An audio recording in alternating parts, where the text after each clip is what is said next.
Online रहने का सियाप। Lockdown से पहले गीता के घर का नजारा कुछ ऐसा था कि रोहन ऑफिस जाता था और शिवन स्कूल। जिनके घर से जाने के बाद गीता काम खत्म करके बाकी समय आराम करती थी। लेकिन लॉकडाउन के बाद ऑफिस और स्कूल घर में ही खुल गए और इससे गीता का हाल वो तो आपको देखने में ही मजा आएगा। शिविन, ओ शिविन, महाराज उठने के लिए क्या 21 तोपों की सलामी लेंगे? अरे बिस्तर से बाहर निकल, ऑनलाइन क्लास स्टार्ट होने वाली है। अरे तुम भी हद करती हो, स्पीकर की तरह चिल्लाने की क्या जरूरत है? दिख नहीं रहा मेरी कॉन्फ्रेंस चल रही है। अब कैमरा और स्पीकर ऑन कर रहा हूँ, मुझे कोई शोर नहीं चाहिए। इस पर जैसे ही रोहन लैपटॉप का कैमरा और स्पीकर ऑन करता है तभी कुकर की सीटी बजती है। करा लो अब इसे चुप। लॉकडाउन नहीं हुआ, मेरी मौत का फरमान जारी हो गया। दोनों बाप बेटे ने नाक में दम किया हुआ है। ऐसा बोलकर गीता वहां से शिविन के कमरे में पहुंच जाती है, जहां शिविन अभी भी सो रहा होता है। ओ आलसी, अब अगर 5 मिनट में नहीं उठाना तो आज तेरा गेम और यूट्यूब कैंसिल। माँ की बात सुनकर शिविन बिना 1 मिनट गंवाए उठ खड़ा होता है। उठ गया, अभी नहाकर भी आता हूँ।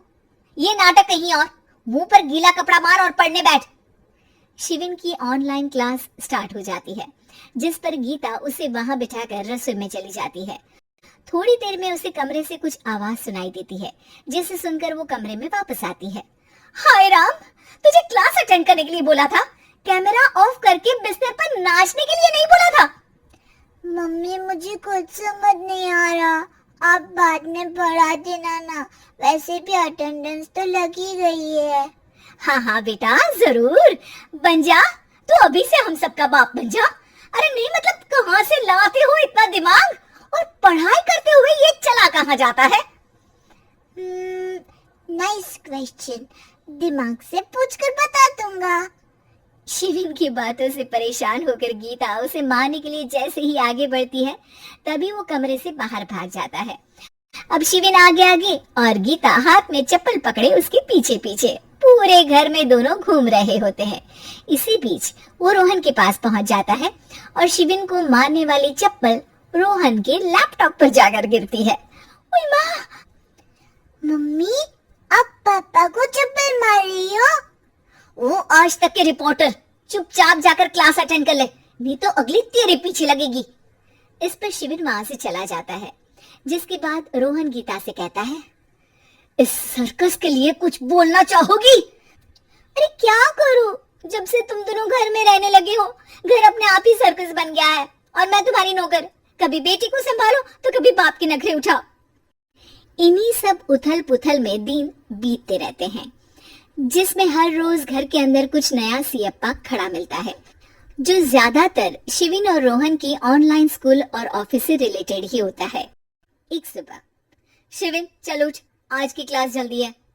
कैमरा ऑफ करके आप अटेंड कर लो। अरे ऐसे छित्तर पड़ेंगे, दादी नानी सब एक साथ याद आ जाएंगी। गीता की लाख मशक्कतों के बाद क्लास तो खत्म हो जाती है, लेकिन उसके बाद शिविन फोन इस्तेमाल करते हुए इंस्टाग्राम रील बनाने लगता है। रसोड़े में कौन था? तुम थी, मैं थी, कौन था? हाँ मैं गरीब हूँ।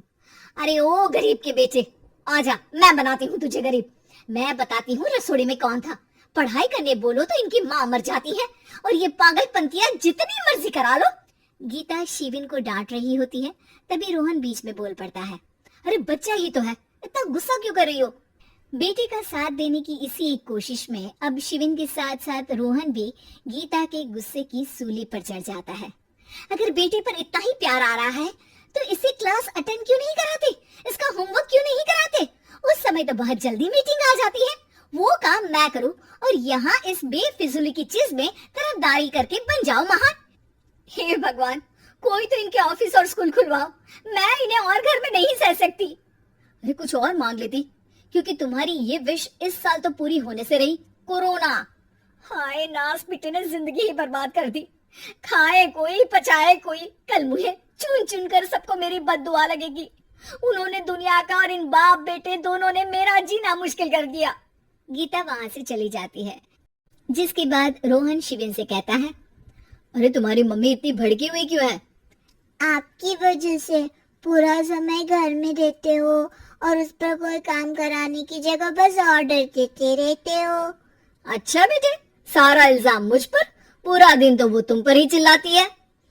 हाँ, मतलब दोनों का 50-50 है, कुछ करना पड़ेगा। वो कहते हैं ना, make the best out of worst. I have an idea. वैसे तुम्हारी माँ सही कहती है, बहुत जुबान चलाने लगे हो, कम बोला करो।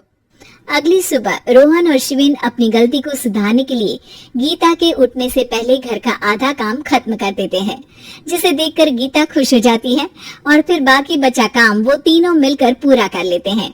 जिसके बाद अब वो सब मिल बांट कर हर काम में एक दूसरे की मदद करते हुए लॉकडाउन का मजा लेने लगते हैं।